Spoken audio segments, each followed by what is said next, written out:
متحدہ عرب امارات کے نائب صدر اور وزیر اعظم شیخ محمد بن راشد المکتوم کی صاحبزادی شیخہ ماہرہ المکتوم نے سوشل میڈیا پر طلاق کا اعلان کر دیا۔ شہزادی شیخہ ماہرہ المکتوم نے اپنے سوشل میڈیا اکاؤنٹ انسٹاگرام پر ایک پوسٹ اور اسٹوری کے ذریعے خود کو سابقہ اہلیہ قرار دیا ہے۔ شہزادی شیخہ ماہرہ نے لکھا ہے کہ پیارے شوہر ماہرہ کے اب دوسرے ساتھیوں کے ساتھ مشغول ہیں، میں یہاں طلاق کا اعلان کرتی ہوں، میں آپ کو طلاق دیتی ہوں، طلاق دیتی ہوں، طلاق دیتی ہوں، اپنا خیال رکھنا۔ شہزادی شیخہ ماہرہ المکتوم نے اپنی اس پوسٹ کے آخر میں لکھا ہے کہ آپ کی سابقہ اہلیہ دبئی کی شہزادی شیخہ ماہرہ کے انسٹاگرام اکاؤنٹ پر اگر ایک نظر دوڑائی جائے تو انہوں نے اپنے شوہر کے ہمراہ اپلوڈ کی گئی سبھی تصویریں ہٹا دی ہیں۔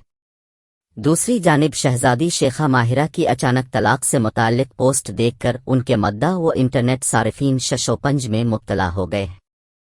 کچھ صارفین کا کہنا ہے کہ ہو سکتا ہے شہزادی شیخہ ماہرہ کا انسٹاگرام اکاؤنٹ ہیک ہو گیا ہو۔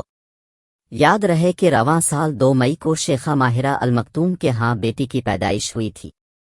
انہوں نے اپنے سوشل میڈیا اکاؤنٹس پر بتایا تھا کہ ان کے ہاں صحت مند بیٹی کی پیدائش ہوئی ہے۔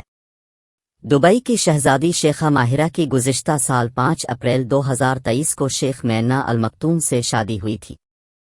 رپورٹس کے مطابق شیخہ ماہرہ 1994 میں پیدا ہوئیں اور انہوں نے برطانیہ کی یونیورسٹی سے بین الاقوامی تعلقات میں گریجویشن مکمل کی ہے۔